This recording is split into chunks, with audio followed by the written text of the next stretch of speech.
Olá, bom dia, boa tarde ou boa noite para você que mais uma vez está conosco em mais um estudo do Apocalipse, versículo por versículo. Hoje nós estaremos estudando a carta à igreja em Pérgamo, capítulo 2 do livro do Apocalipse, versículos 12 a 17. E eu convido você a, em sua casa, abrir também a sua Bíblia, as Santas Escrituras, para juntos lermos Apocalipse capítulo 2, versículos 12 a 17. Carta à igreja em Pérgamo. E a palavra de Deus nos diz assim: Ao anjo da igreja em Pérgamo escreve: Estas coisas diz aquele que tem a espada afiada de 2 gumes. Conheço o lugar em que habitas, onde está o trono de Satanás, e que conservas o meu nome e não negaste a minha fé, ainda nos dias de Antipas, minha testemunha, meu fiel, o qual foi morto entre vós, onde Satanás habita. Tenho, todavia, contra ti algumas coisas, pois que tens aí os que sustentam a doutrina de Balaão, o qual ensinava a Balaque a armar ciladas entre os filhos de Israel, para comerem coisas sacrificadas aos ídolos e praticarem a prostituição. Outros, sim, também tu tens os que da mesma forma sustentam a doutrina dos nicolaítas. Portanto, arrepende-te e, se não, venho a ti sem demora, e contra eles pelejarei com a espada da minha boca. Quem tem ouvidos, ouça o que o Espírito diz às igrejas. Ao vencedor, dar-lhe-ei do maná escondido, bem como lhe darei uma pedrinha branca, e sobre essa pedrinha escrito um nome novo, o qual ninguém conhece, exceto aquele que o recebe. Ao anjo à igreja em Pérgamo. Temos nos estudos anteriores compreendido que a palavra anjo, traduzido do seu original para a nossa linguagem, quer dizer mensageiro. Não apenas os mensageiros que estão na presença do Senhor e que fazem essa ponte céu e terra, que são os anjos, os quais conhecemos como seres gloriosos, altos, com 2, 4, ou no próprio livro do Apocalipse, assim como no livro de Isaías, nós vemos que alguns têm até 6 asas. Mas a palavra de Deus, quando fala a respeito de anjo, ela não está apenas se referindo a esses seres gloriosos, mas temos estudado que ela está se referindo a todos os mensageiros de Deus, inclusive os mensageiros que o Senhor Deus tem nesta terra. Todo o início das cartas, das 7 cartas no livro do Apocalipse, o Senhor Jesus, por intermédio do seu servo João, inicia estas cartas com os dizeres: ao anjo da igreja em Éfeso, ao anjo da igreja em Esmirna, ao anjo da igreja em Tiatira. Agora nós vemos ao anjo da igreja em Pérgamo. Aqui não está falando dos anjos de Deus, dos anjos dos céus que estavam nessa igreja de Pérgamo, mas se referia ao mensageiro de Deus da igreja literal no período de Pérgamo, ou a igreja do Senhor no tempo de João, ali na localidade de Pérgamo. Bom, este anjo era o pastor da igreja de Pérgamo, o mensageiro de Cristo na igreja de Pérgamo. Todavia, nós vemos que as cartas, as 7 cartas do Apocalipse, elas têm um tipo e um antítipo. Sim, um primeiro cumprimento e um segundo cumprimento. Esta carta, a qual Jesus ditou para João, e João escrevendo enviou ao anjo, ao mensageiro, ao pastor da igreja em Pérgamo, ela tinha como finalidade trazer uma mensagem especial para a igreja que no tempo de João ficava em Pérgamo. Este é o tipo. Este é o primeiro cumprimento. Esta é a ilustração do que realmente a profecia do Apocalipse deseja nos revelar num todo do grande conflito entre Cristo e Satanás até o fim dos séculos. A igreja que ficava em Pérgamo no tempo do João, no tempo do apóstolo João, era tão somente uma ilustração do período profético de Pérgamo, período que vai de meados de 313 depois de Cristo até meados de 538 depois de Cristo. O Senhor, ele faz essa ilustração deste período com a igreja que existia literalmente em Pérgamo, porque as coisas que ocorriam na igreja literal de Pérgamo eram coisas muito parecidas com o que aconteceria, ou melhor, aconteceu do período de 313 até 538 depois de Cristo, nesta igreja de Deus, a qual viveu ou esteve sobre a terra durante todos estes anos. E como temos dito nos outros estudos, o Senhor, ele sempre usa, desde Gênesis até o Apocalipse, esta regra para explicar as coisas que estão a sobrevir sobre o povo de Deus. Ele sempre se utiliza de um tipo e de um antítipo, de uma sombra e de um objeto real, de uma ilustração e de algo concreto, tal como o cordeirinho no Antigo Testamento era o símbolo de Cristo no Novo Testamento. Todos aqueles que estão acompanhando os estudos do Apocalipse versículo por versículo estão pouco a pouco compreendendo mais do significado destas palavras tipo e antítipo. Mas prossigamos. Bom, aqui fala que ao anjo da igreja em Pérgamo, João deveria estar escrevendo. Estas coisas diz aquele que tem a espada afiada de 2 gumes. Como eu disse, a igreja em Pérgamo, este período profético, ele vai de meados de 313 depois de Cristo até meados de 538 depois de Cristo.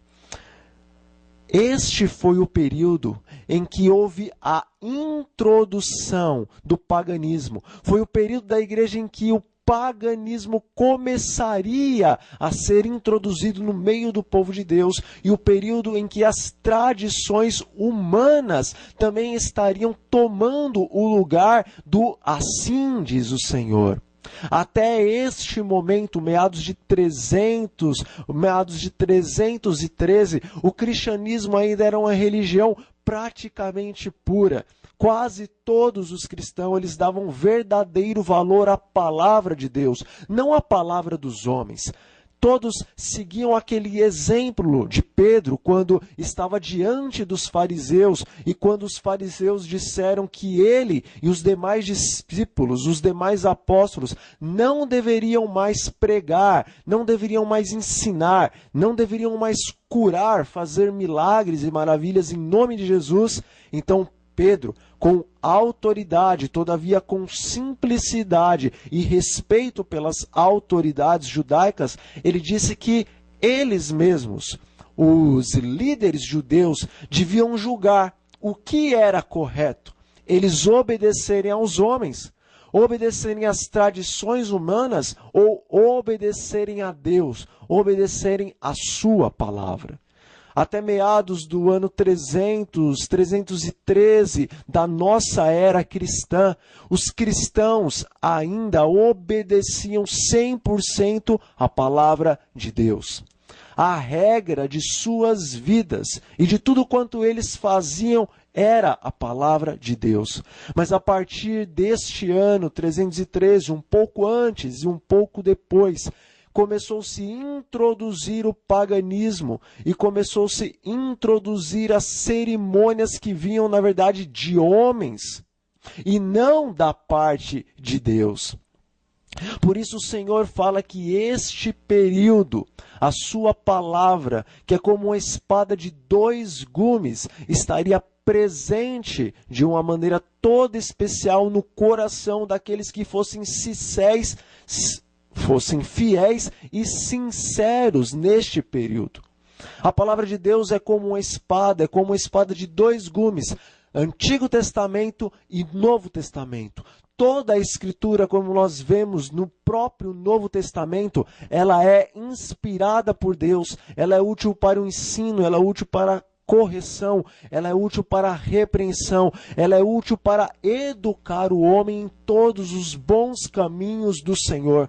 Mas neste período da igreja profética em Pérgamo, neste período as tradições humanas começavam a tomar o lugar do assim diz o Senhor. Por isso o Senhor Jesus, através do seu servo João, decidiu deixar evidente para o povo deste período profético que eles não deveriam dar atenção à voz que estava agora falando à igreja, que não era mais uma voz divina, mas era uma voz que estava se contrapondo à voz divina, que eram doutrinas humanas, as quais eram inspiradas pelo próprio Satanás.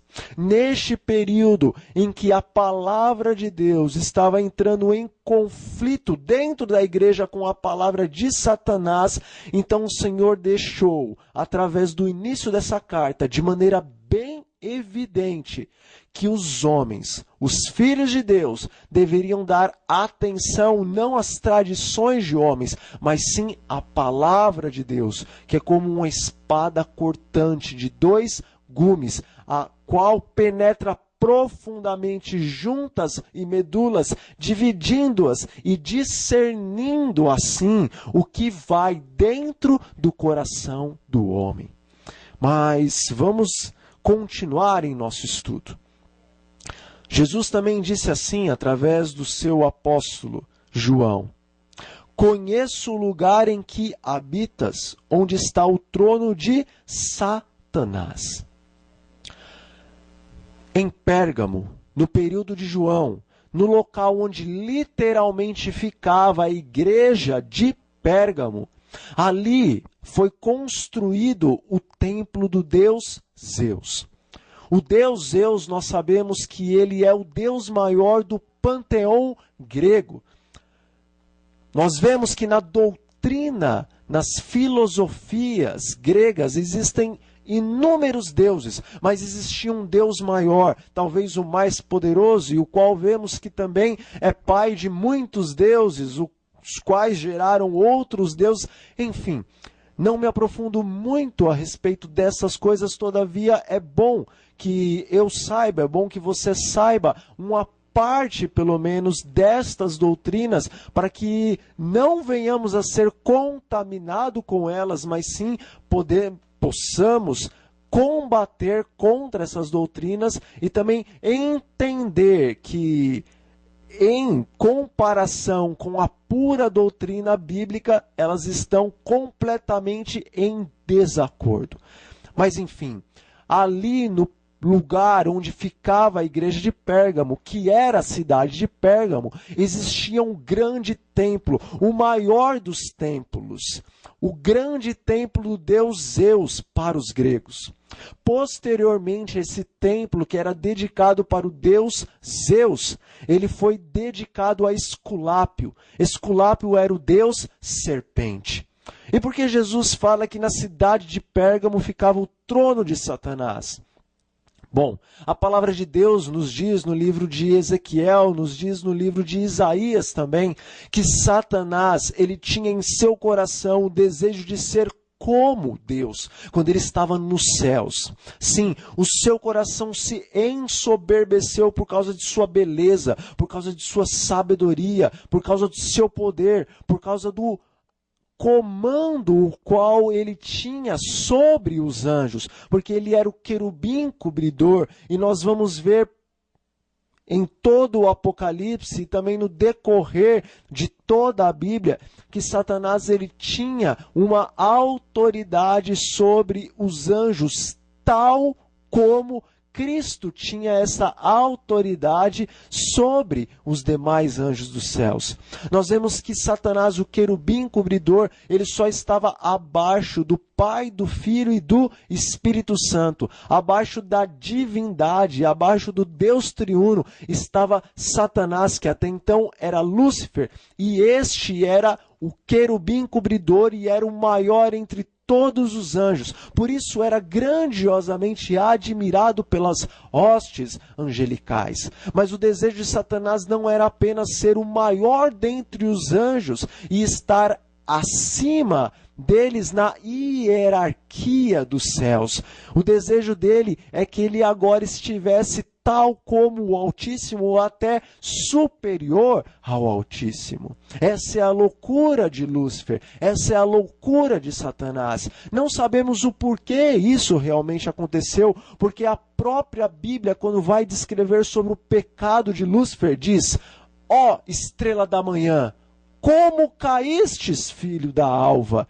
A própria Bíblia, ela não dá explicação para a queda de Satanás, porque não tem explicação. Isso foi uma loucura de sua parte, porque ele tinha tudo quanto um ser criado poderia ter. Ele era o ser criado por Deus que mais próximo de Deus estava. Ele era o ser criado por Deus que mais bênçãos de sabedoria, de poder e de autoridade foi conferido por Deus a uma criatura em todo o universo. Não há motivos para a queda de Satanás. Mesmo nas eras eternas, nunca poderemos verdadeiramente compreender o que se passou no coração de Satanás a ponto dele cometer tamanha loucura.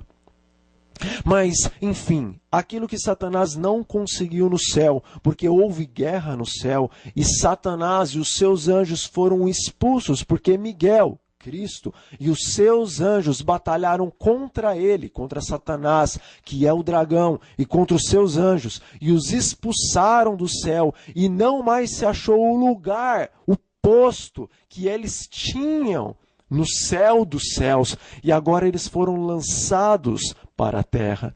Mas quando Satanás foi lançado para a terra, ele não ficou aqui com seus anjos e braço cruzado. Não, ele ainda gostaria de conseguir o seu intuito, o qual ele iniciara no céu. O desejo dele sempre foi ser como Deus. Deus sobre os anjos e Deus sobre os homens. Por isso toda a doutrina pagã, ela tem alguns pontos da história bíblica entre Cristo e Satanás, entre os anjos de Cristo e os anjos de Satanás, porque Satanás ele é o autor de toda a doutrina pagã. Eles e os seus anjos sempre estão envolvidos em todo o paganismo. E dessa maneira nós vemos que o paganismo grego, ele tem um Deus maior que é Zeus, o qual representa Satanás. E ele tem os demais deuses, os quais servem a Zeus e os quais muitos vieram do próprio Zeus. Esses deuses simbolizam os seus anjos, os quais juntamente com ele caíram dos céus. Mas veja que posteriormente esse templo de Zeus, que ficava na cidade de Pérgamo, ele foi dedicado ao deus Esculápio, que era o deus serpente. Viu como Satanás ele sempre está dentro das doutrinas pagãs de uma maneira mais sutil ou de uma maneira muito explícita. Nós vemos de Gênesis ao Apocalipse que a serpente, o enganador, o qual seduz todos os homens, é Satanás. Satanás é o diabo, o destruidor, o pai da mentira. E aqui o templo de Zeus, o qual representa Satanás, foi posteriormente dedicado a um outro deus, o deus Esculápio, que é o deus serpente, que também representa a Satanás. A verdade é que, aos olhos de Deus, quando ele olhava para a cidade de Pérgamo e via o templo de Zeus, que depois foi dedicado a Esculápio, Deus serpente, Deus via que Satanás estava por detrás dos homens, na verdade, dirigindo a mente e o coração dos homens para fazer um templo, para que ele mesmo pudesse habitar neste templo. E ainda que ele não se revelasse aos homens como realmente ele era, mas ele dava nomes fictícios, como sendo Zeus ou como sendo Esculápio, o deus serpente, e daí por diante. Mas vamos adiante. O tipo é o templo deus Zeus, o qual posteriormente foi dedicado a Esculápio, o deus serpente. Mas aqui, nas palavras de Cristo por intermédio do seu servo João, não estavam estas sendo apenas direcionadas para os cristãos que realmente, literalmente, moravam na cidade de Pérgamo, pois nós sabemos que a igreja que ficava em Pérgamo, onde o templo de Satanás estava, onde o trono de Satanás estava, que é o templo de Zeus, nós sabemos que as palavras de Cristo não são tão somente para esta igreja literal em Pérgamo. Mas, na verdade, o Senhor queria dizer com essas palavras algo maior. Ele queria abarcar também o período profético de Pérgamo, que, como nós dissemos, vai de meados de 313 até meados de 538. Veja, o tipo Zeus e Esculápio, o deus serpente. Mas é agora no período profético de Pérgamo, que vai de 313 a 538, que é o antítipo da igreja literal em Pérgamo. Aonde então está o trono de Satanás neste período? Meus amigos e minhas amigas, meus irmãos e minhas irmãs, nós vemos que no livro profético de Daniel, o Senhor, ele revela para Daniel toda a história da humanidade, através de alguns sonhos e através de algumas visões. Na primeira visão que o Senhor concede, primeiramente ao rei Nabucodonosor, o qual, não compreendendo o sonho, pediu para que os seus sábios, os seus magos, os magos e sábios do seu reino, revelasse para eles como era o sonho que ele havia tido e qual era o significado. Bom, os sábios e os magos disseram que impossível algum homem sobre a face da terra poder dizer para o rei qual era o sonho que ele tinha sonhado. Mas se o rei dissesse como foi o sonho, então eles poderiam dar o significado do mesmo. O rei, enfurecido, ele mandou que todos os sábios, todos os magos, todos os astrólogos da cidade de Babilônia fossem destruídos.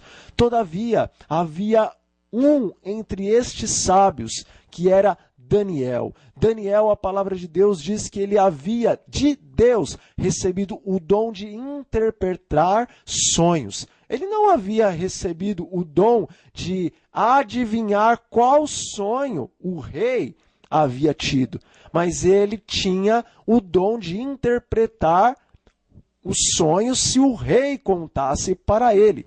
Todavia, o rei não contou o sonho.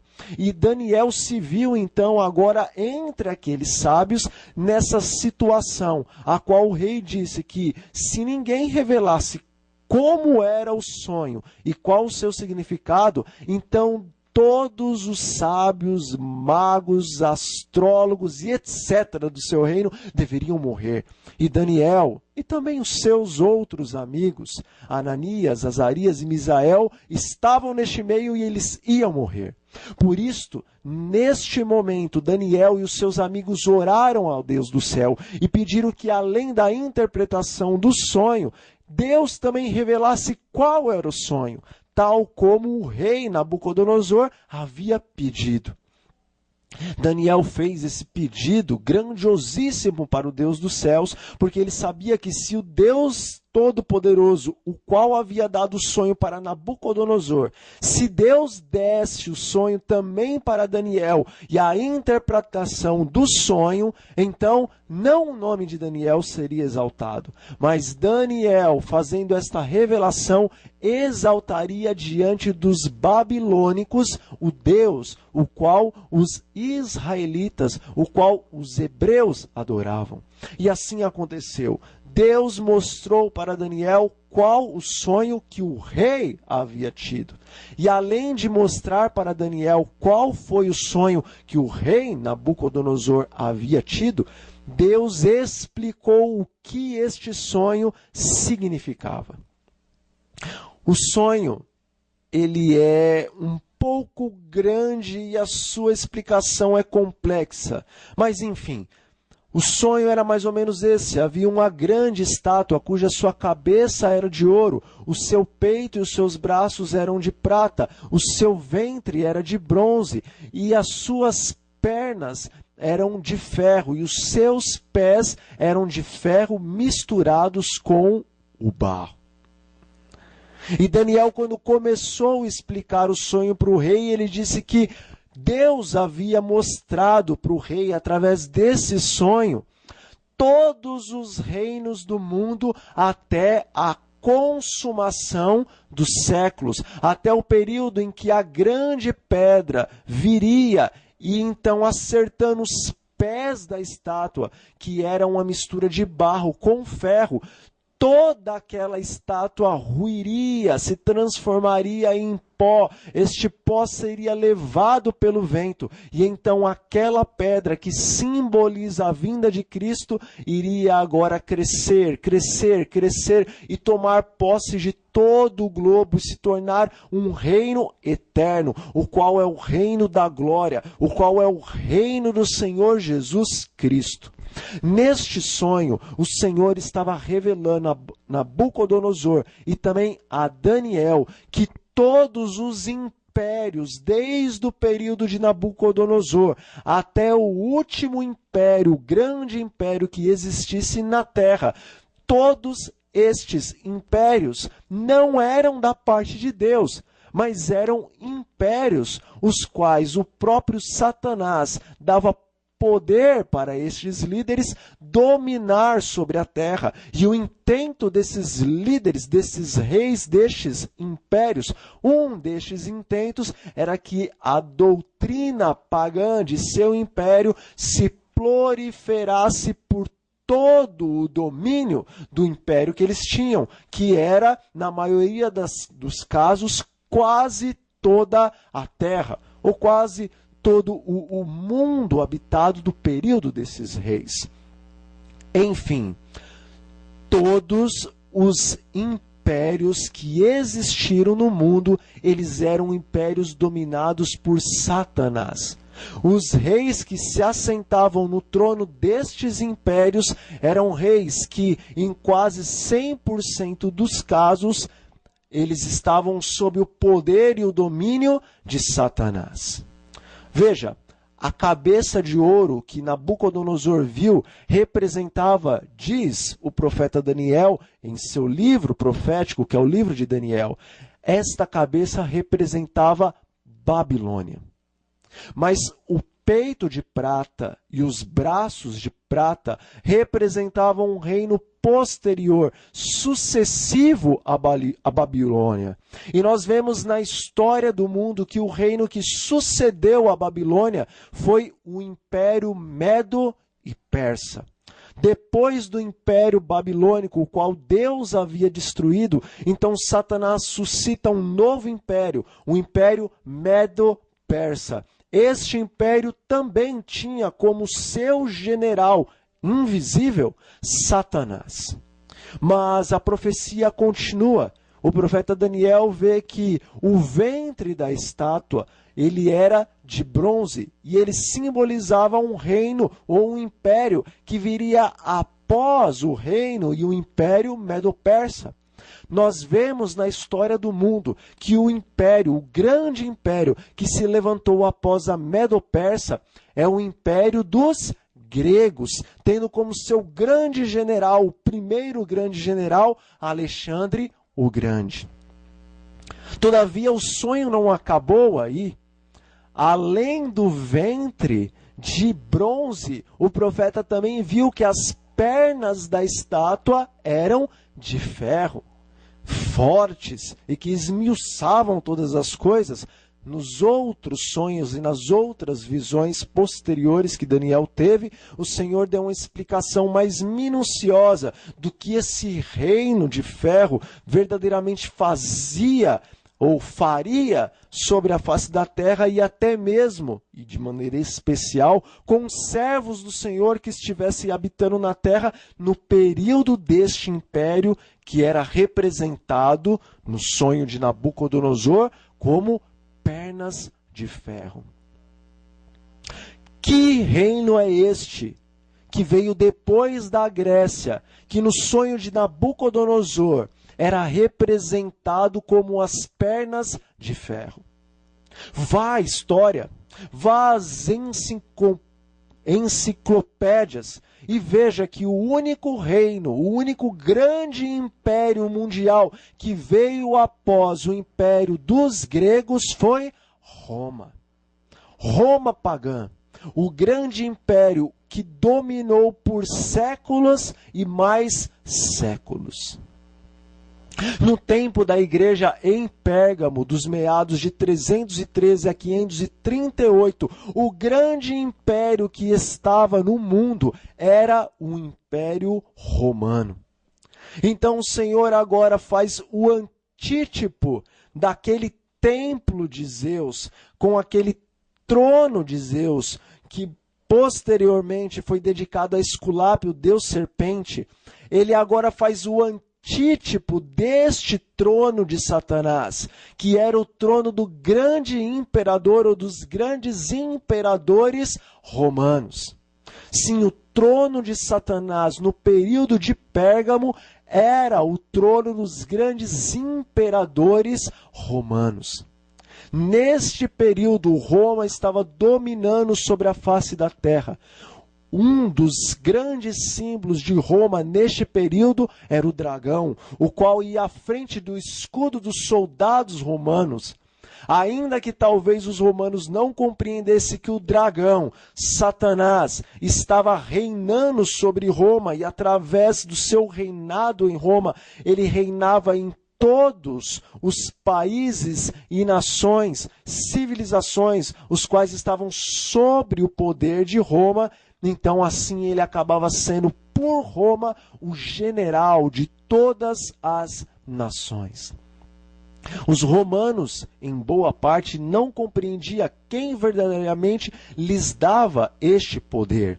Todavia, o Senhor do céu via que Satanás utilizava-se dos tronos dos grandes imperadores romanos para conseguir os seus intentos sobre a face da terra.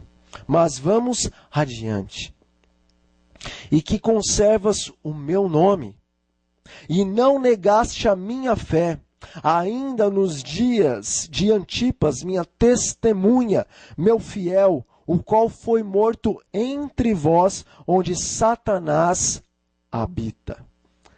O nome Antipas quer dizer contra todos.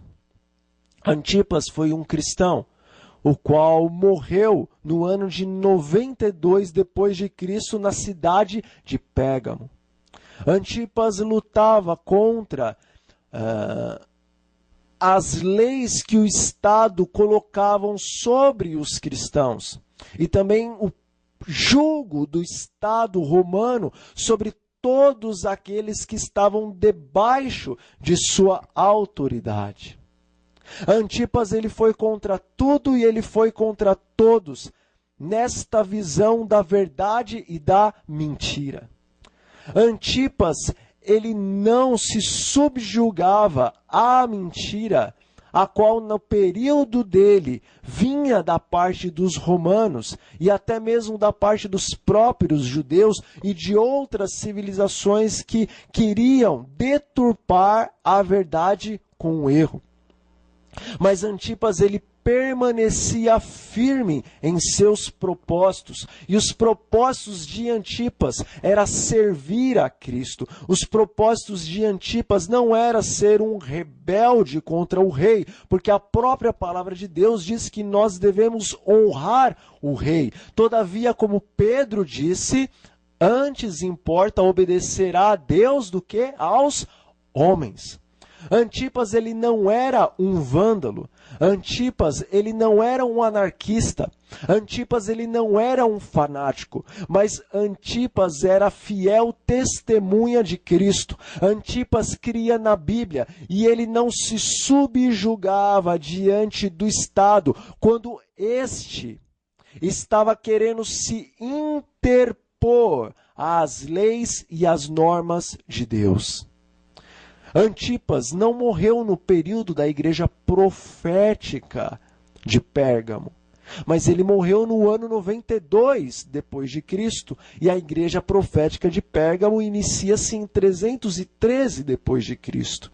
Então Antipas aqui ele também é um tipo do antítipo do período profético em Pérgamo. Se Antipas é o tipo, quem é ou quem são os antítipos do período profético de Pérgamo?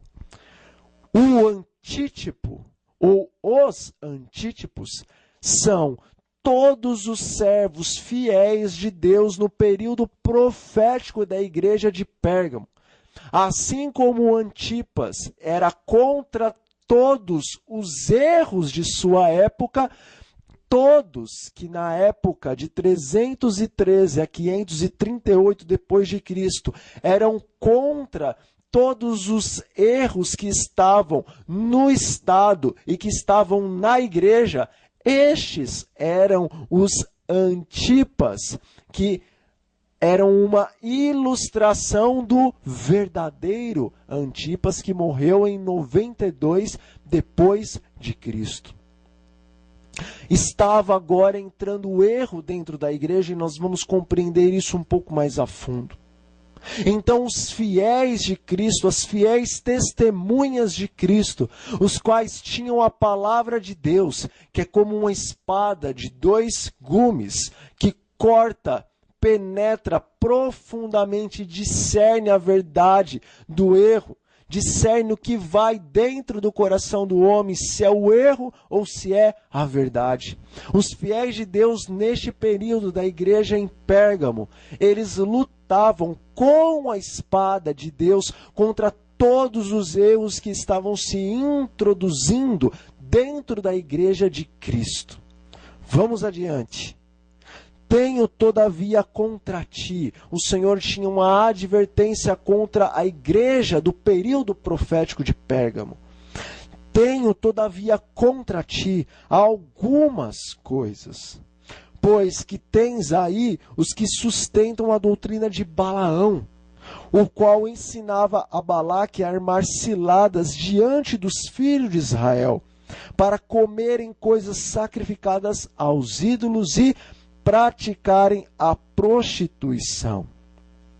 Balaão aqui na profecia também é um tipo, porque Balaão não viveu no período profético da igreja em Pérgamo.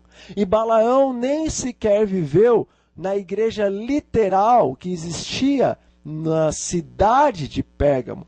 Mas Balaão, ele viveu muitos anos antes. Balaão viveu no período em que o povo de Deus, que havia sido liberto do jugo egípcio, estava prestes a entrar na cidade de Canaã. Balaão, ele era um profeta de Deus. Ele recebeu um chamado de Deus. Ele tinha visões de Deus. Ele servia ao Deus Todo-Poderoso, o qual você e eu servimos. Todavia, Balaão, embora fosse servo de Deus, profeta de Deus, e tivesse recebido todos esses privilégios da parte do Senhor, Balaão estava se corrompendo pela avareza, pelo amor ao dinheiro. O dinheiro em si mesmo não é um mal. O problema está no teu coração, o problema está no meu coração, o problema está no coração do homem que começa a colocar o dinheiro e os bens materiais acima do Deus que concede a nós o dinheiro para que este seja bem utilizado. Não é à toa que a palavra de Deus nos diz que a raiz de todos os males é o dinheiro. Como eu disse, repito, o dinheiro em si mesmo não é o mal, mas o mal, o problema, é o coração do homem, o qual deseja para si ídolos. E como o dinheiro compra conforto, prosperidade e muitas outras coisas, então o homem coloca o dinheiro acima de Deus, faz do dinheiro um ídolo, faz do dinheiro o Deus Mamon, e acaba servindo a Mamon, acaba servindo ao dinheiro, e por causa disso nós vemos que o mundo entrou em uma tamanha desgraça, que dia após dia se aprofunda mais e mais. E nós vemos que hoje o ídolo do mundo é Mamon, é o dinheiro. E daqui para frente, até o dia em que o Senhor Jesus voltar para colocar um fim em todos os ídolos e em todas as desgraças que há na terra, o dinheiro continuará sendo o Deus maior dos homens. E Balaão, ele acabou amando mais o dinheiro do que a Deus. E Satanás se aproveitou disso. Então o rei Balaque, que não queria que os hebreus, que os judeus passassem para a terra de Canaã, e então tomasse posse da terra a qual Deus havia prometido para eles, Balaque agora chama a Balaão, profeta de Deus, para que amaldiçoasse o povo de Deus. Balaão a princípio resistiu um pouco, mas relutou contra isto que o Espírito Santo tinha colocado em seu coração, para que ele não fizesse tamanha loucura. Mas ainda assim Balaão foi resistindo o Espírito de Deus, resistindo o Espírito de Deus, resistindo o Espírito de Deus, até o momento que ele tentou amaldiçoar o povo de Deus. Mas o Senhor não o deixou, colocando em seus lábios palavras de bênçãos em vez de palavras de maldição. Mas Balaão, ele estava obstinado em lucrar com o dinheiro que Balaque, com as posições que Balaque estava oferecendo para ele. Tamanha foi a sua obstinação que ele se rebelou completamente contra o Deus dos céus. E já que ele não conseguia agora verbalmente amaldiçoar o povo de Deus, ele sabia que se o povo de Deus se prostrasse diante de ídolos pagãos, então o Senhor retiraria as bênçãos as quais ele havia dado ao seu povo. Então Balaão agora ensinou a Balaque a armar ciladas, a fazer armadilhas, para que o povo de Israel se contaminasse com a idolatria e viesse também a se prostituir. Dessa maneira o Senhor retiraria de Israel as suas bênçãos e a maldição viria sobre o povo de Israel. Isso aconteceu no passado e o Senhor usou isso como tipo, como uma ilustração do que iria acontecer no período de Pérgamo, que, repito, vai de 313 a 538 depois de Cristo. Quem era ou quem eram os Balaões desta época de Pérgamo? A igreja ela estava sofrendo grande perseguição. Desde o período dos apóstolos, tanto os romanos como os judeus e outras civilizações, eles perseguiam os cristãos, eles matavam os cristãos, eles tiravam as posses dos cristãos, eles humilhavam os cristãos, levavam-os aos anfiteatros para que ali se divertissem ao ver os cristãos serem devorados pelas feras. Sim, a alegria daquele período tão terrível do mundo era ver o sofrimento e a humilhação dos cristãos, os quais eles diziam ser a desgraça e a escória do planeta. E a palavra de Deus diz que nos últimos dias, assim como aconteceu no passado, acontecerá também. Todavia, neste nosso período, serão cristãos contra cristãos, falsos cristãos contra os verdadeiros cristãos. Mas isso é um estudo que está um pouco mais para frente. Mas enfim, a igreja estava sendo terrivelmente perseguida naquele período. Os cristãos, embora permanecessem firmes na fé em Cristo Jesus, e embora sofressem grandes angústias e tribulações, ainda assim, eles sabiam que o vencedor poderia receber a coroa da vida, a qual o justo juiz daria para eles naquele último e grande dia. E por isso eles permaneciam firmemente na palavra de Deus e na fé em Cristo Jesus. Todavia, por meados de 313 e um pouco antes e um pouco depois, o Estado romano agora começou a tentar fazer alianças com os cristãos, e os cristãos começaram a fazer alianças com o Estado romano. Os líderes cristãos, não em sua maioria, mas muitos deles estavam cansados da perseguição. Então agora eles estavam permitindo que coisas que na verdade nunca deveriam ter entrado na igreja começassem a entrar. Eles estavam abdicando de sua fé pura nas Escrituras para aceitar algumas sugestões, algumas ordenanças do Estado, as quais, aceitando, iria amenizar então a luta que existia entre cristãos e entre romanos. Na verdade, a luta por parte dos romanos contra os cristãos, pois os cristãos eles não lutavam verdadeiramente contra os romanos, mas os cristãos lutavam contra a mentira que prevalecia no mundo. Mas os romanos, os imperadores e a nação, instigados por Satanás, que é o deus do paganismo, eles queriam destruir a religião cristã. Então os líderes cristãos, neste momento, começaram a se ajuntar ao Estado romano e começaram a abrir mão de seus princípios cristãos para aceitar alguns princípios pagãos e desta forma tentar fazer um laço, como eu já disse, entre cristãos e pagãos, entre igreja e Estado. Este é o antítipo de Balaão. O antítipo de Balaão, ou os Balaões do período de Pérgamo, eram os líderes da igreja cristã que agora estavam se aproximando do Estado romano e fazendo concessões com o paganismo a fim de criar este laço de prosperidade e paz entre cristãos e romanos.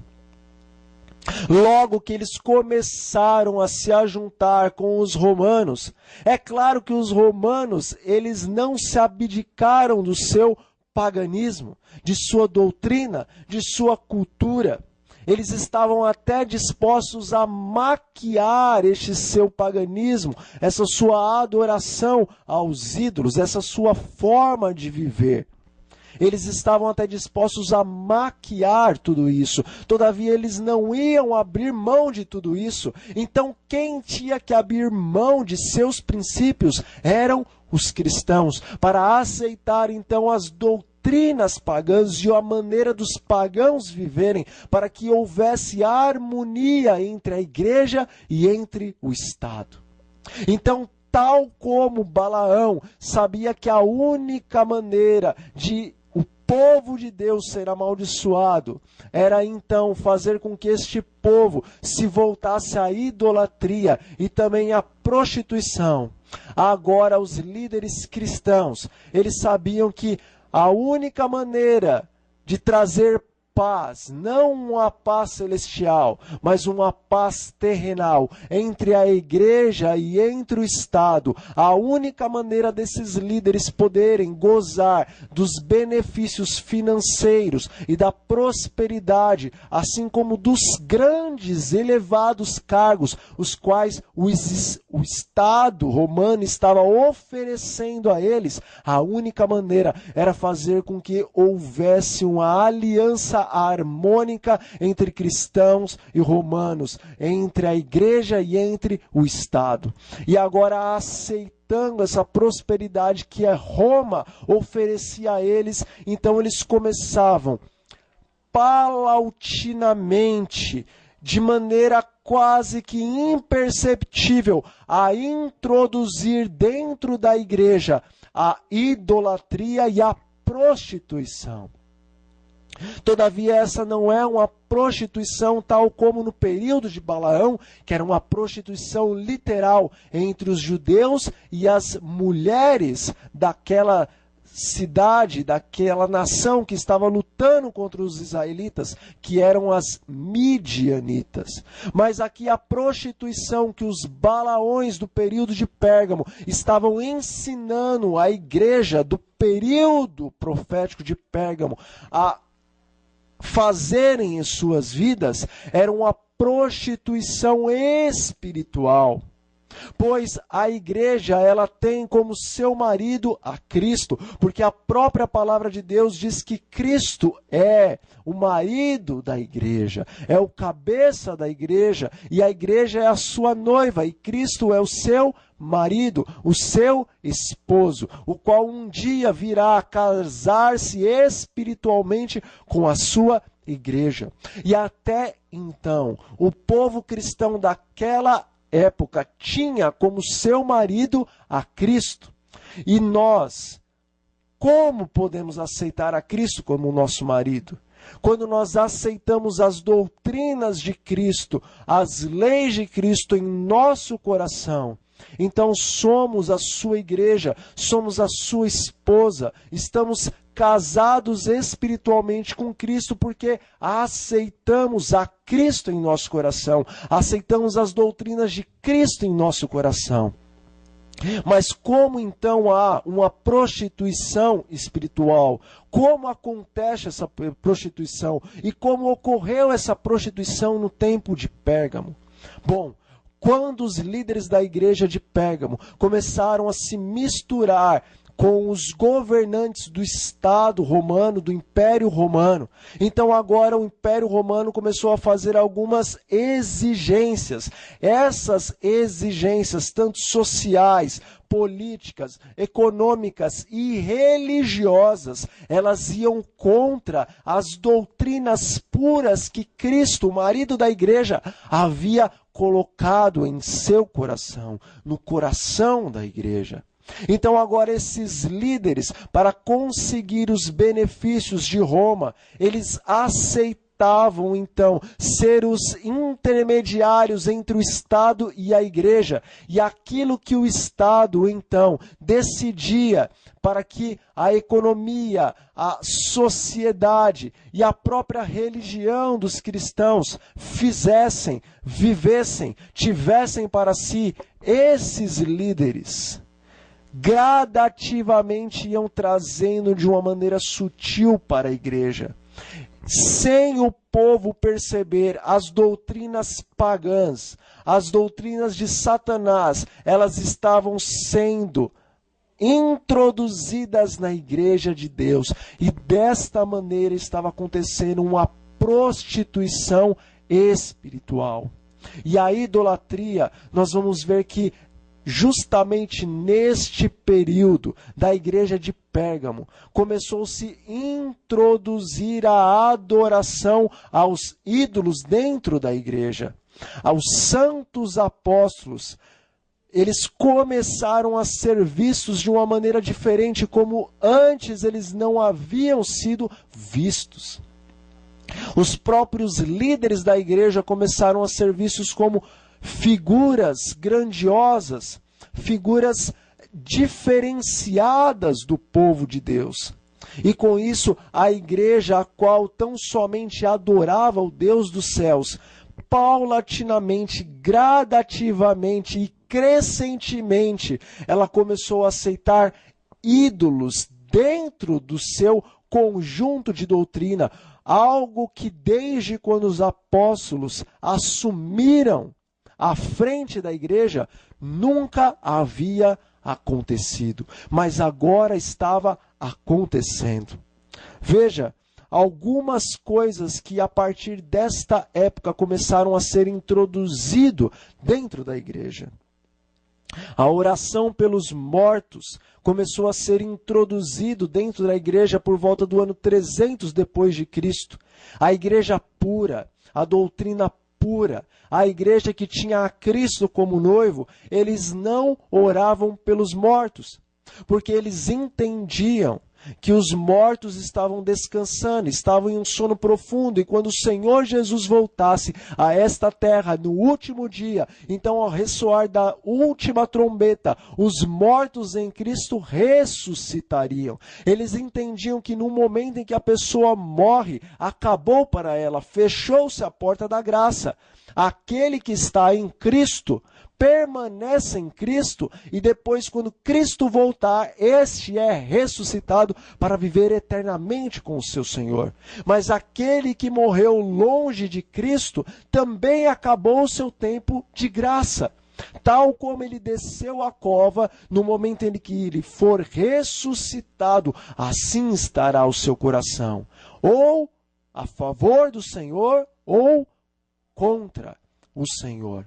Mas no ano 300, essa doutrina pagã de orar pelos mortos, de crer que aqueles que morreram ainda tinham chances de um dia, se porventura morreram em seus pecados, morreram em seus reinos, morreram em seus erros, ainda tinham alguma chance de desfrutar do paraíso que existia na mente dos pagãos e que existia nas doutrinas pagãs. Então isso agora foi introduzido na igreja de Deus. A prática do sinal da cruz, essa também veio por cerca de 300 depois de Cristo. Aí está então agora entrando o misticismo e a superstição na igreja de Deus. Não que no sinal da cruz haja algum problema, mas em fazer o sinal da cruz, os cristãos começam agora a achar que há alguma segurança nessa simbologia. A partir de um momento, isso começou a virar e se transformou em um rito religioso, de maneira que hoje em dia, muitos quando passam na frente da igreja ou passam na frente do cemitério, nem sabem o porquê, mas fazem o sinal da cruz. Isto é um misticismo e é uma superstição. Isto é de prática pagã e não de prática cristã, porque nós sabemos no cristianismo que os rituais, sabemos que o misticismo, sabemos que a superstição não tem valor algum, porque Deus ele só aceita o culto racional. Ele só aceita o culto daqueles que o adoram em espírito e em verdade. O sinal da cruz não pode salvar alguém. O sinal da cruz não pode proteger alguém. Não existem amuletos dentro do cristianismo. Cristo é o grande protetor dos seus filhos, e o Senhor ele só aceita os cultos que são realizados sinceramente, com o coração, com a mente e com as palavras e com as ações. Mas vamos adiante, outras coisas que entraram dentro da igreja. A utilização das velas de cera, que foi a partir do ano 320 depois de Cristo, o Senhor e os seus apóstolos nunca haviam determinado, estabelecido essas coisas, mas vê que agora a idolatria e a prostituição espiritual começaram a se introduzir na igreja. Aquilo que acontecia no paganismo, constantemente, gradativamente, de uma maneira quase que imperceptível, agora começava a se introduzir lentamente, mas furtivamente na igreja de Cristo. E assim então, O povo de Deus, sem se aperceber, estava indo à idolatria e à prostituição espiritual. Mais algumas coisas. O primeiro decreto dominical por Constantino, nos dias 7 do mês 3 do ano de 321 depois de Cristo. No paganismo romano, todo o povo adoravam os seus deuses, cada um deles em seus dias específicos da semana. Havia o dia da Lua, havia o dia de Saturno, havia o dia de Júpiter, haviam outros dias de outros deuses, porque boa parte dos pagãos romanos adoravam os astros. E o dia do Deus maior era o domingo. O domingo do Deus Sol. Tanto é que hoje, em inglês, o domingo, ele se chama Sunday, dia do Sol, tal como era no calendário romano. E em 321 depois de Cristo, no dia 7 do mês 3, Constantino, o imperador de Roma, ele traz agora este decreto, o qual todo o povo romano e também aqueles que estavam sob o jugo do Império Romano e os cristãos que agora estavam se ajuntando ao Estado, eles deviam descansar no dia de domingo, o qual é o dia do Deus Sol, o maior Deus do paganismo. Os apóstolos nunca descansaram no dia do Deus Sol, mas os apóstolos sempre descansavam no dia do Deus da terra e do céu, o qual terminou a sua obra, e no sétimo dia, o dia do Sabat, o dia do descanso, o sábado do quarto mandamento, que é o sétimo dia da semana, era este o dia que os discípulos de Cristo guardavam, porque Cristo o guardava, e porque Cristo dizia que ele era o Senhor do sábado. E Cristo, quando veio a esta terra, ele ensinou os judeus a guardarem o sábado, como estava nas Escrituras, porque os judeus, eles haviam feito regras humanas e tradições humanas para se guardar o sábado de acordo com o que eles imaginavam que deveria se guardar. Mas Jesus mostrou como realmente devia se guardar o sábado de acordo com o mandamento bíblico, porque ele era o Senhor do sábado. Então, sendo ele o Senhor do sábado, ele ensinava como guardar o sábado e não iria guardar o sábado conforme os homens haviam trago tradições que não eram divinas para se guardar o sábado. Por isso Jesus, ele não transgrediu o sábado.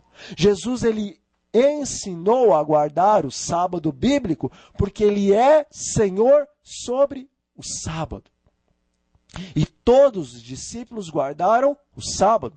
Inclusive a primeira visão que João teve, o apóstolo João, a primeira visão do Apocalipse, diz ele, foi no dia do Senhor. E o Senhor diz, o sábado é o seu dia. E passarão céus e terra, e nenhum tio e nenhum jota mudará da lei de Deus. E se transgredirem um desses pequenos mandamentos, diz Tiago, são condenados de transgredirem toda a lei. Se transgredirmos o dia do Senhor, para descansarmos num dia que o paganismo utiliza como o dia da adoração do seu Deus maior, então estamos transgredindo todos os demais mandamentos. Mais coisas que foram introduzidas dentro da Igreja de Deus por volta desta época da Igreja de Pérgamo.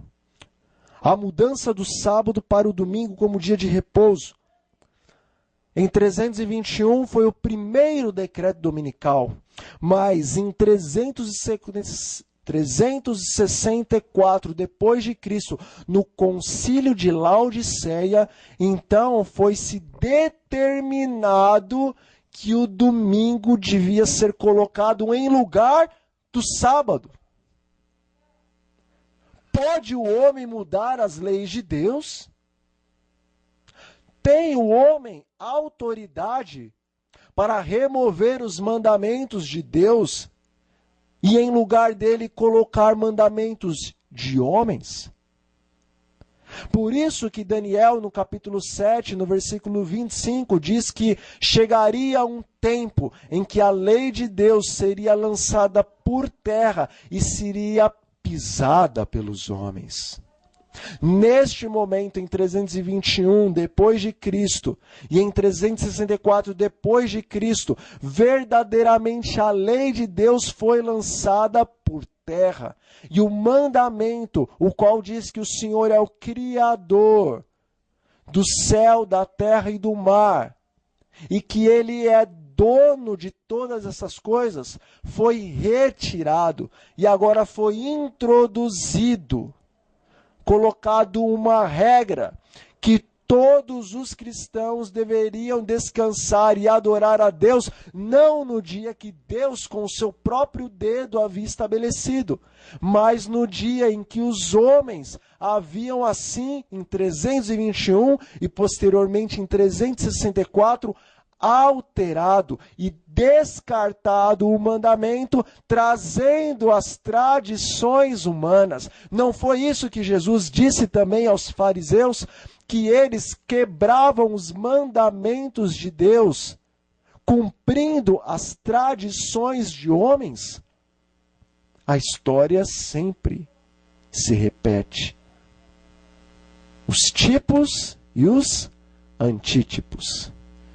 O que aconteceu no passado acaba acontecendo no futuro. E o que aconteceu no período de Pérgamo há de acontecer novamente em nossos dias. Nós vamos estudar mais para frente que haverá um momento em que o Estado e a Igreja novamente se unirão, tal como aconteceu no período de Pérgamo, que os líderes da igreja se venderam espiritualmente por causa de dinheiro, para que então houvesse paz e prosperidade entre a igreja e o Estado. Assim acontecerá novamente em nossos dias.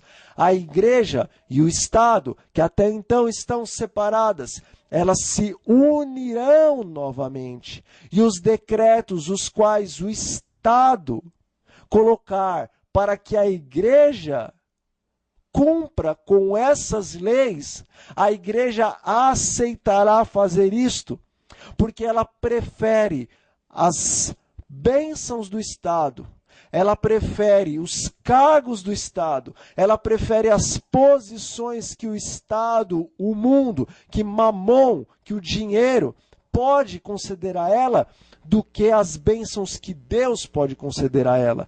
Porque para os líderes de hoje, para a maioria dos líderes de hoje, é melhor se ajuntar com aqueles que retêm o poder do mundo, do que se ajuntar com aquele que tem o poder do universo. Pois o Senhor diz em sua palavra que todos os que quiserem segui-lo piamente, esses vão padecer perseguições, tribulações virão sobre estes. E alguns, diz a palavra de Deus, chegarão até mesmo a perderem as suas vidas por amor a Cristo. Mas os líderes não estão dispostos, e muitos membros das igrejas não estão dispostos a perder a sua vida por amor a Cristo. Mas eles estão ganhando as suas vidas terrenais. Eles estão optando pelas bênçãos terrenais. E desta maneira perderão as suas vidas eternas, a qual o justo Jesus poderia lhes dar se tão somente em seus corações eles tivessem aceitado a Cristo realmente como se deve aceitar a Jesus. Vamos adiante. Também os sacerdotes dentro da igreja começaram de forma distinta se vestir, diferenciando-se assim do restante do povo. Tal como no paganismo os sacerdotes se vestem de uma maneira diferente do povo, e que isso causa grande admiração pelo povo, levando boa parte do povo comum até mesmo idolatrar os sacerdotes destes templos e dessas religiões pagãs. A partir do ano 500 depois de Cristo, os sacerdotes cristãos também começaram a se vestir dessa maneira distinta, e muitos dos simples começaram a ver esses sacerdotes como homens muito mais santos e dignos de respeito do que eles mesmos. Quando na verdade, na palavra de Deus, nós vemos que o Senhor, Ele olha o coração do homem. E para o Senhor não existe nem branco, nem negro, nem judeu, nem grego, mas todos são iguais diante do Senhor. Na verdade, o Senhor, Ele se importa tanto com o que vai dentro do coração, que quando os anjos vieram avisar aos homens que Jesus havia nascido, eles não foram aos fariseus, eles não foram aos líderes da igreja, porque o coração destes estava corrompido, mas eles foram aos simples pastores. Diante dos olhos de Deus, aqueles simples pastores eram mais dignos das bênçãos do Senhor do que os líderes da igreja, que haviam, por causa do dinheiro e por causa das comodidades, se colocado numa posição o qual não podiam receber as bênçãos que advinham dos céus. Vamos adiante. Apocalipse capítulo 2, versículo 15, nos diz o seguinte: outros sim, também tu tens, os que da mesma forma sustentam a doutrina dos nicolaítas. Como já estudamos, os nicolaítas eram cristãos, mas cristãos que interpretavam a Bíblia de maneira incorreta, para que então eles pudessem continuar fazendo aquilo que os seus corações pecaminosos desejavam. Os nicolaítas, eles aceitavam o adultério e a idolatria como sendo algo normal. Não viam problema algum no adultério e na idolatria. Dessa maneira, eles também transgrediam as leis do Senhor. E naquele período profético da igreja de Pérgamo, além de ter aqueles que estavam colocando de parte o quarto mandamento da lei de Deus e aceitando o domingo do Deus Sol, eles ainda toleravam, e tinha no meio deles aqueles que aceitavam a idolatria, que está diretamente sendo atacada no primeiro e no segundo mandamento da lei de Deus. E eles tinham no meio de si e aceitavam no meio deles aqueles que não achavam que o adultério é pecado. E a lei de Deus, no sétimo mandamento, diz expressamente que o adultério é pecado aos olhos de Deus. Por isso o Senhor tinha tantas advertências à igreja de Pérgamo, porque era uma igreja que ela estava aceitando as leis e tradições dos homens e estava colocando de parte as leis e os mandamentos de Deus. Vamos além. Apocalipse 2, versículo 16. A palavra de Deus diz assim: portanto, arrepende-te, senão venho a ti sem demora, e contra eles pelejarei com a espada da minha boca. Bom, a Bíblia, a palavra de Deus, é a espada que sai da boca de Deus. O Senhor, Ele estava dizendo novamente aquele texto que nós encontramos no Antigo Testamento: não por força nem por violência, mas pelo meu Espírito. O Espírito de Deus, ele luta contra os inimigos de Deus através da palavra do Senhor, o qual é inspirada pelo Espírito Santo de Deus. O Senhor estava dando uma advertência a todos aqueles que, no período profético de Pérgamo, estavam indo contra as verdades bíblicas, indo contra as verdades que haviam sido dadas pelo Senhor, através do Espírito, para a sua igreja. Se porventura esses líderes, se porventura esses membros da igreja do período de Pérgamo não se arrependessem, não se voltassem novamente para a verdade, então o Senhor, o justo juiz, naquele grande dia, os julgaria por intermédio desta palavra, a qual é a regra de fé de todo o crente. Não adianta aceitar somente uma parte das Escrituras, não adianta aceitar somente um pouco do que o Senhor deseja para as nossas vidas. Nós temos que aceitar o pacote inteiro. Nós temos que aceitar todas as doutrinas do Senhor, porque Jesus disse que aquele que o ama conhecerá a doutrina, conhecerá a sã doutrina, a qual deve reger a vida do cristão, a qual rege a vida dos habitantes dos céus, os santos anjos, os quais não caíram em pecado, tal como Satanás e os seus anjos. Porque pecado, diz a palavra de Deus, diz o apóstolo Paulo, pecado é a transgressão da lei. Se Satanás e os seus anjos pecaram e tiveram que ser expulsos do céu, é porque eles transgrediram a lei de Deus. Se 1/3 dos anjos tiveram que ser expulsos do céu porque pecaram, é porque 1/3 dos anjos de Satanás pecaram contra a lei de Deus. Pois pecado, diz a palavra do Senhor, é a transgressão da lei.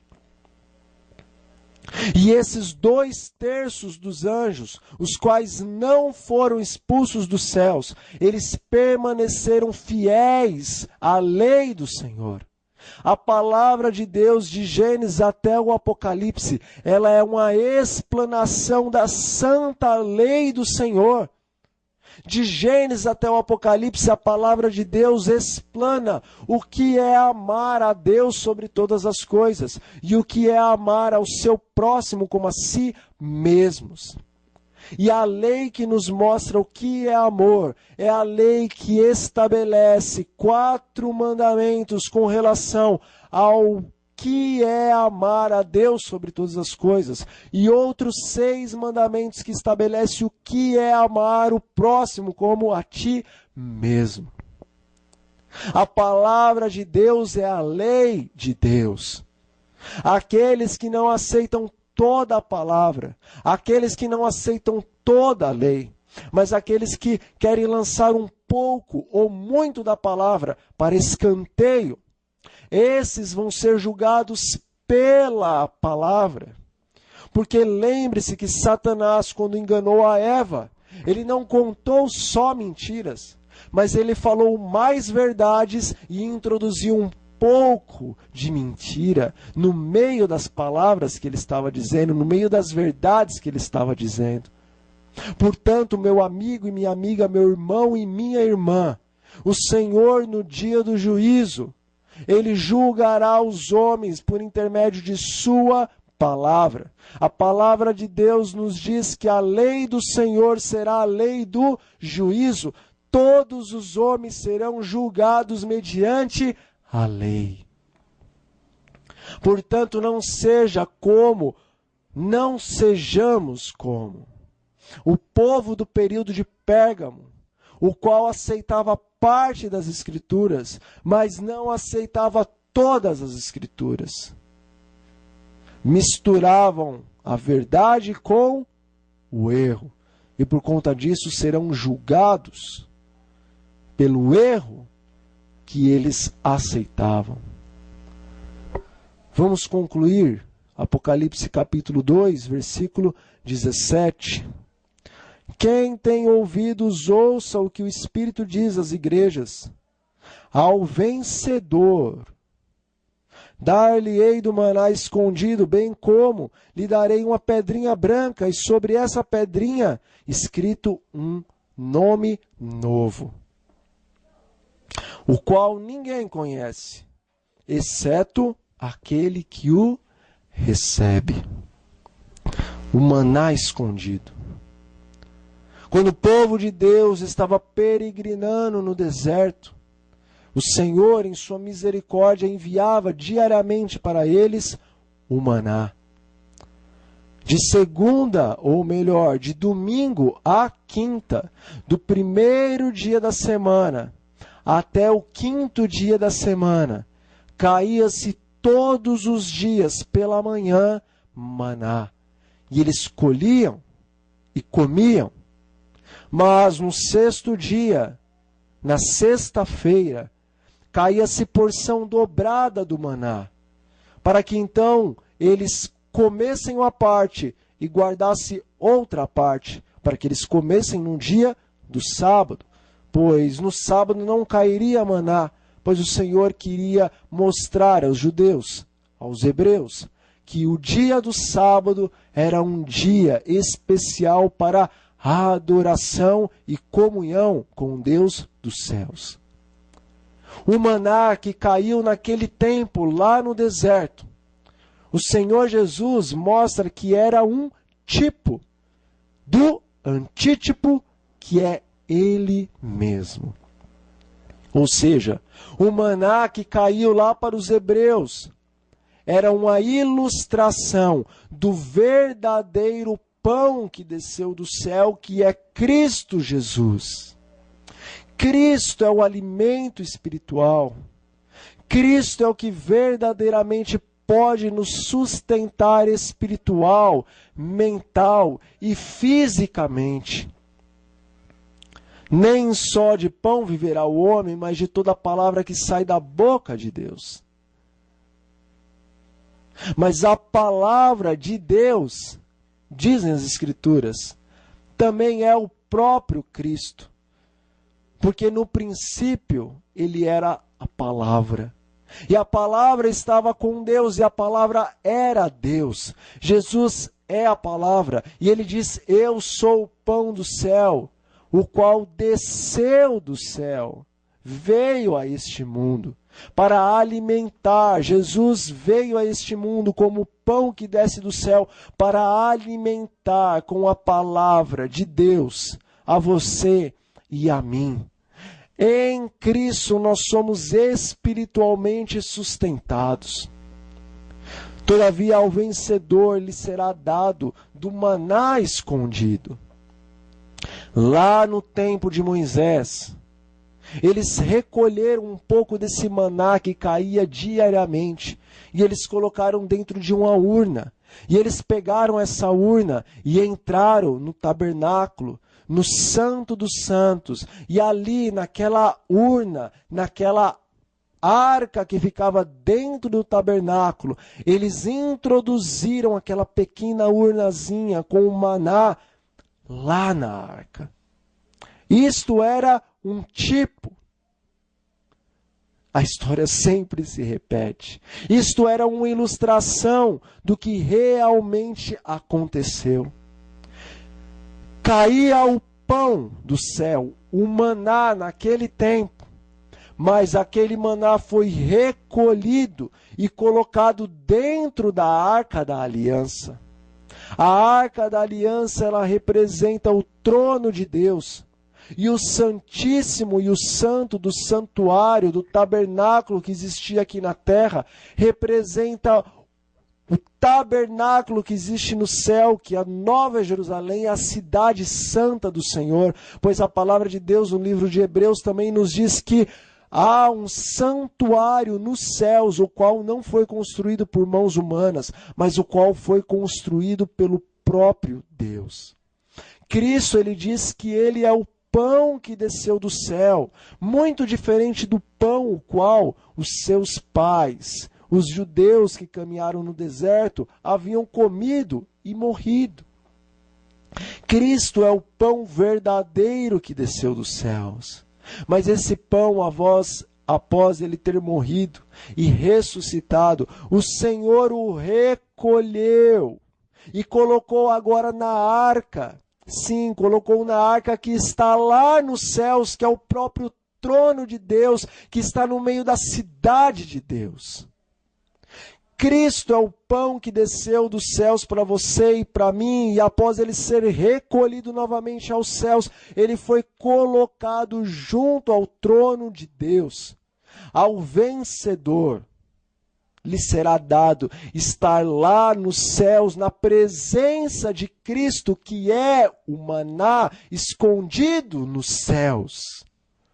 Se você e eu vencermos os erros do paganismo, os erros da heresia que hoje não apenas estão no mundo, mas dentro da igreja, a promessa de Deus é que um dia você e eu poderemos estar eternamente na presença do Deus dos céus, de Cristo Jesus, que é o maná vivo que foi escondido eternamente junto ao trono de Deus. Mas naquele dia, ele não mais será um maná escondido. Não será mais um maná oculto, mas será o pão que você e eu teremos acesso face a face por toda a eternidade. E Deus seja louvado por isso. Aqui também fala de uma pedra branca ao vencedor. É prometido uma pedra branca. Havia um costume entre os gregos, nos julgamentos públicos, quando se julgava alguma pessoa, ou esta pessoa era condenada pelo público, ao público mostrar uma pedrinha preta. Quando o público mostrava uma pedrinha preta, queria dizer que esta pessoa que estava sendo julgada pelo público, eles a haviam considerado como uma pessoa culpada, digna de morte. Isso era um costume, uma tradição dos gregos. Mas as pessoas que estavam sob o julgamento público, se porventura aquele público levantasse uma pedrinha branca, estavam então dizendo que eles absolveram aquele culpado. Por isso que Jesus usa essa simbologia da pedrinha branca. Ele quer dizer que nele, você e eu, se porventura o aceitamos como nosso Senhor, aceitamos Ele como nosso Salvador, aceitamos as suas verdades, aceitamos a sua palavra, colocamos em nosso coração o fazer a vontade de nosso Deus, então no julgamento nós seremos absolvidos por Ele. Nós seremos eternamente absolvidos por Ele, o nosso nome estará eternamente escrito no livro da vida do Cordeiro. Mas aqui é dito também que há um nome novo nessa pedrinha. O que significa esse nome novo que haverá nessa pedrinha, a qual simboliza o absolvimento do cristão em Cristo Jesus? Um nome novo, o qual somente quem recebe este nome sabe o seu significado, representa a nossa experiência cristã, representa um nome o qual revela o nosso novo caráter, um caráter baseado na experiência que nós temos aqui na terra com Cristo Jesus, a nossa experiência de conversão, a nossa experiência das fraquezas, mas das fraquezas as quais nos levaram a nos apegar a Jesus e nos fortalecermos nele, uma experiência de nossas lutas e de nossas vitórias aqui na terra ao lado de Cristo Jesus, uma experiência de vencer a besta, de vencer o falso profeta, uma experiência de vencer Satanás e de vencer todos os inimigos que vêm da parte das trevas. Nós no céu teremos um nome de acordo com a experiência que nós tivemos ou tivermos aqui nesta terra com Cristo Jesus. Meu irmão e minha irmã, meu amigo e minha amiga, o Senhor hoje nos convida a recebermos dele a absolvição de todos os pecados e a recebermos dele um novo nome, o qual será a experiência grandiosa que nesta terra teremos ao lado do Senhor, o nosso Deus. Quer você ser absolvido nesse julgamento, o qual os seus resultados prestes virão a todos os homens que habitam sobre a face da terra? Quer você receber um novo nome, um nome que o Senhor Deus lhe dará? Quer você se alimentar do maná escondido nos céus, da presença de Cristo Jesus por toda a eternidade? Então aceite a Jesus, aceite as verdades de Cristo, saia do erro, rejeite o erro. O Senhor diz em Apocalipse 18 que em Babilônia, que no sistema de Babilônia existem muitos filhinhos seus, mas a sua palavra é a seguinte: sai dela, sai de Babilônia, povo meu, para que não sejais cúmplices dos seus juízos e dos seus pecados. Vem para a verdade de Deus. Faça parte da igreja que guarda os mandamentos de Deus e tem o testemunho de Jesus.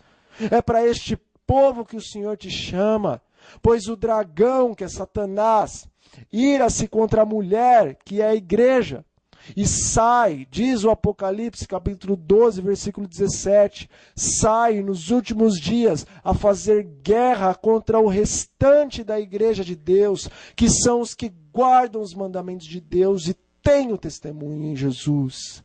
Sai de Babilônia, para que não sejais participantes dos seus flagelos e não incorrai no julgamento dos seus pecados. Este é o apelo de Deus para você. Este é o apelo de Deus para mim. Oremos ao Senhor. Pai nosso que estás nos céus, santificado seja o teu eterno nome. Pai, nós agora entregamos os nossos corações em tuas mãos. Nós pedimos que pelo Espírito Santo o Senhor inscreva a lei de amor em nossos corações para que não pequemos contra ti. Que o Senhor, ó Pai, nos conceda poder para reconhecermos a verdade e para cumprirmos todos os reclamos da verdade. Desta maneira, então, o Senhor será o nosso Senhor e o nosso Deus. Em nome de Jesus, nós oramos a Ti e nós lhe agradecemos pelas bênçãos concedidas. Amém. Meu amigo e minha amiga, meu irmão e minha irmã, volte para os próximos estudos do Apocalipse, versículo por versículo. Coisas extraordinárias para esses últimos dias nós juntos aprenderemos pelo poder do Espírito Santo, o qual nos concede o Espírito da profecia. E eu desejo para você um bom dia, uma boa tarde ou uma boa noite, dependendo do horário qual você está ouvindo esta mensagem. Até mais.